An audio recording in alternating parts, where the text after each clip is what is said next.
Alright guys, so for those of you who may be having some problems doing the gas law solving, what I just want to do is I want to go over a few more different examples and how you can kind of determine which law is appropriate to use and how to go from there.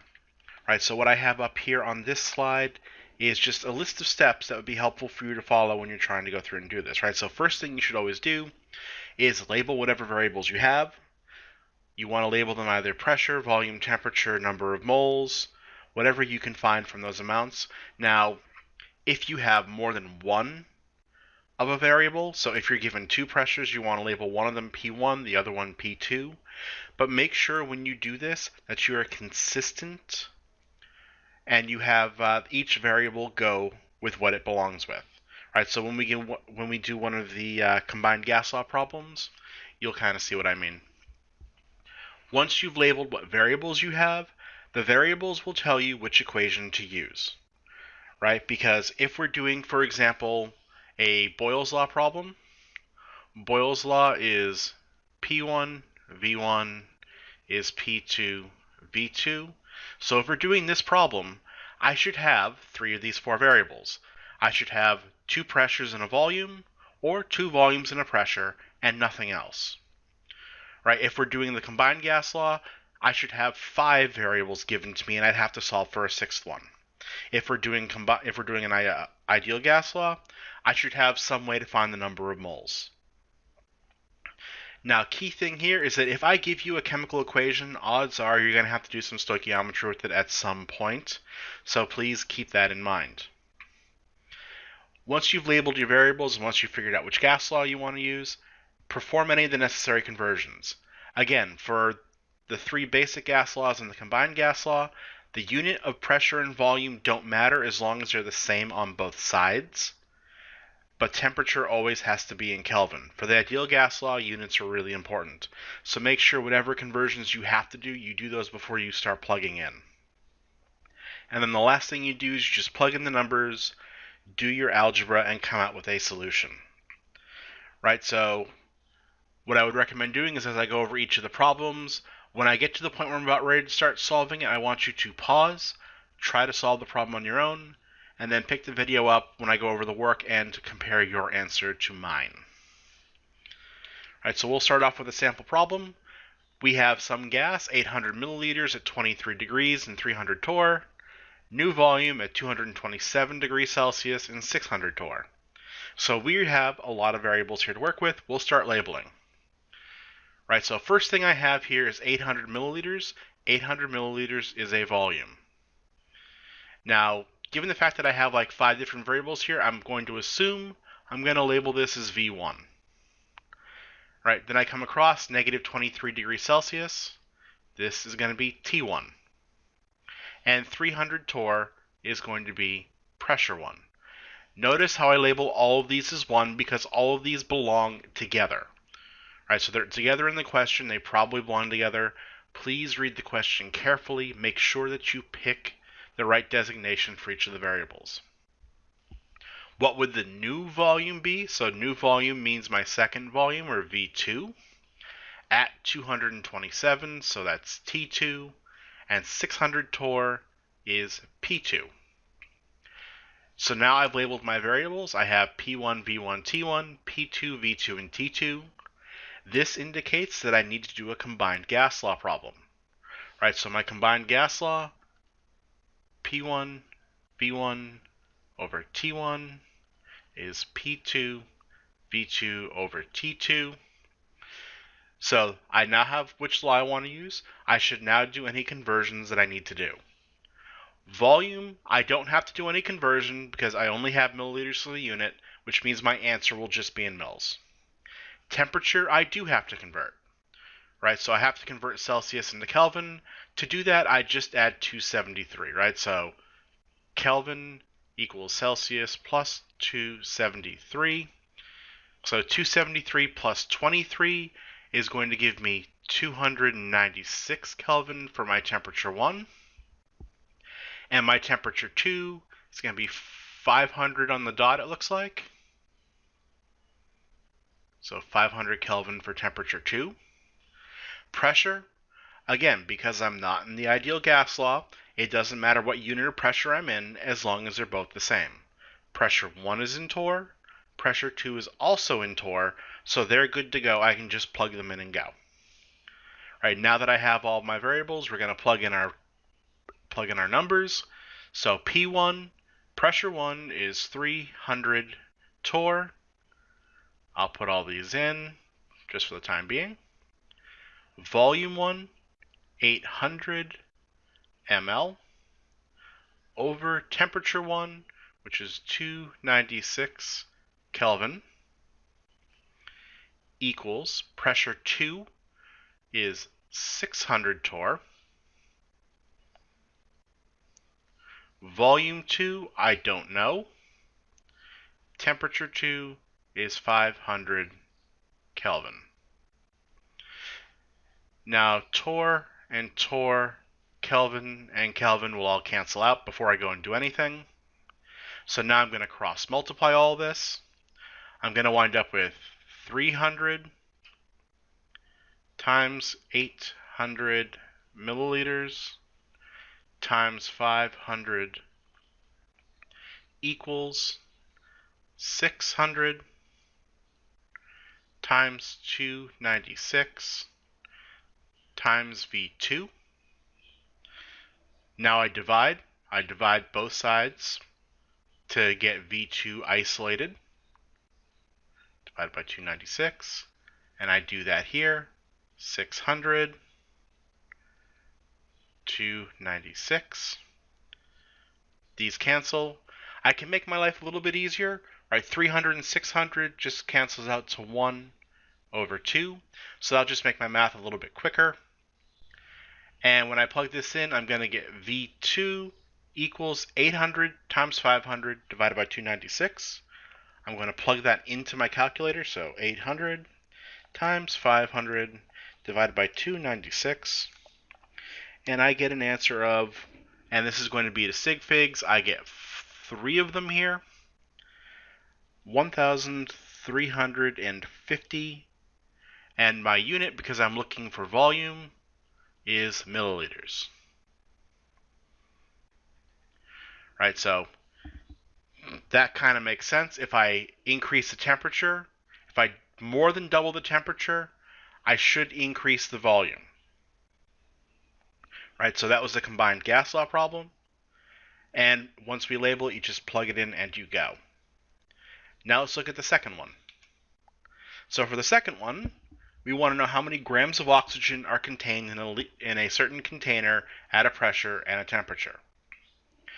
What should clue you off immediately to which gas law we're using is it's asking you how many grams.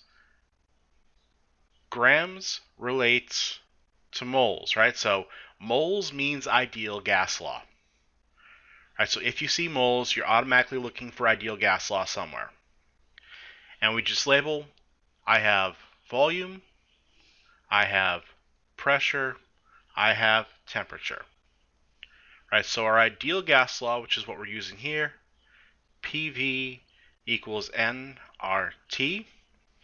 Now this gas law is very specific, right? So this gas law, we have to remember that P needs to be in atmosphere, T needs to be in Kelvin, and V needs to be in liters. Well, volume's already in liters, so that's good. I just have to do these other two conversions. Right, so again, 28 plus 273 will give us a temperature of 301 Kelvin. Pressure, I have to convert this. So I want to go to atmospheres. The conversion between kPa and atm is, I know that 1 atm equals 101.3 kPa. This comes from that large equality I gave you guys in the notes. Right, so I'm going to have 16,500 divided by 101.3 to do my conversion.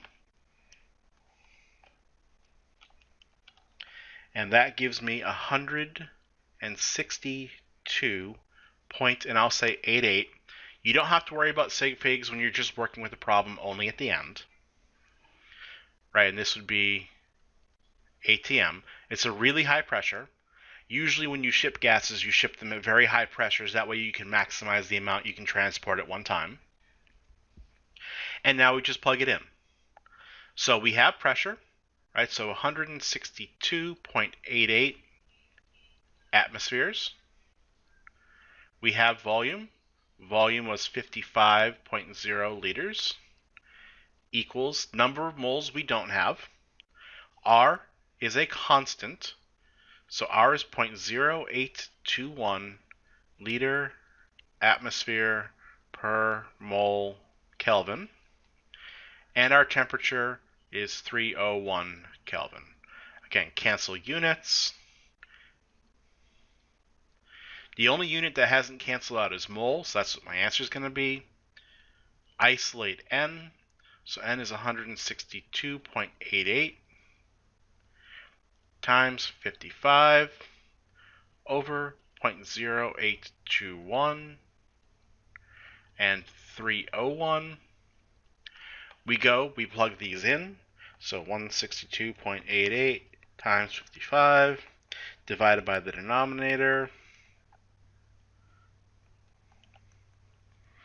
And I get a number of moles equal to 362.51 moles. Again, very large number of moles. This is a very high pressurized container. So this is moles. Now I have to go to grams because the questions ask me for grams. All right, so this is moles of oxygen. Oxygen is O2 because it's naturally diatomic. So last thing I have to do is I have to do a conversion to turn moles into grams. So I know that 1 mole of oxygen is equal to its molar mass. For O2, that happens to be 32. Happens to be almost exactly 32. And that gives me a mass of 11,600 grams. Or I probably want to report this if I'm doing my sig figs. It would probably be a little bit easier to report as 11.6 kilograms. Right, so either of these will be an acceptable answer, and this is to the correct number of significant digits. Right, so that was doing an ideal gas law problem. Now we'll try a third one. For this third one, again, what should jump out at you immediately is that I gave you an equation. Equation means stoichiometry. Stoichiometry means ideal gas law. Right, so again, I go through and I label everything. What volume? So I'm looking for V. At 15 Celsius. Temperature. Now I'm just going to do the conversion right away. Temperature is 288 Kelvin. 1.22 atm is pressure. Will be produced when 65.3 grams of glucose react. So what I need to do is I need to do some stoichiometry. Right, because glucose, sugar, is a solid. I'm looking for CO2, which is a gas. So what I'm going to do here, I need to turn grams into moles and then do my stoichiometry bit. So my first step is, as always, 65.3 grams of C6H12O6. So first step is always turn what you have into moles. So 1 mole of glucose, the molar mass of glucose happens to be 180. Right, so 65.3 over 180 gives me 0.363.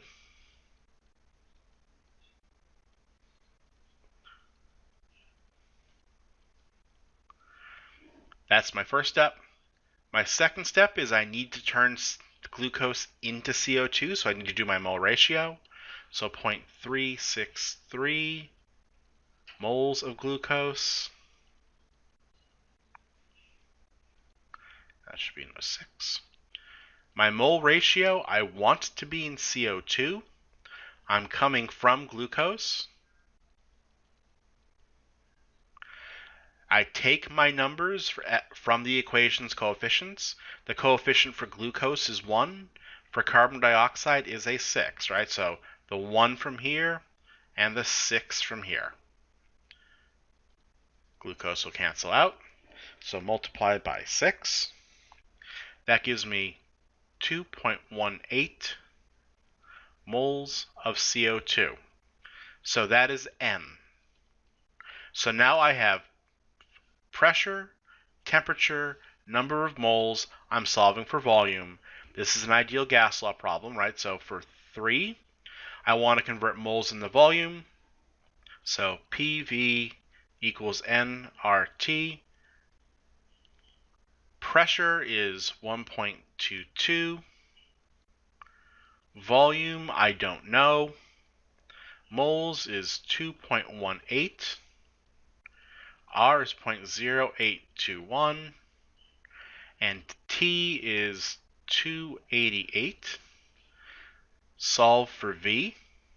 Right, so 2.18, 0821, 288 over 1.22. So I'd plug all that in.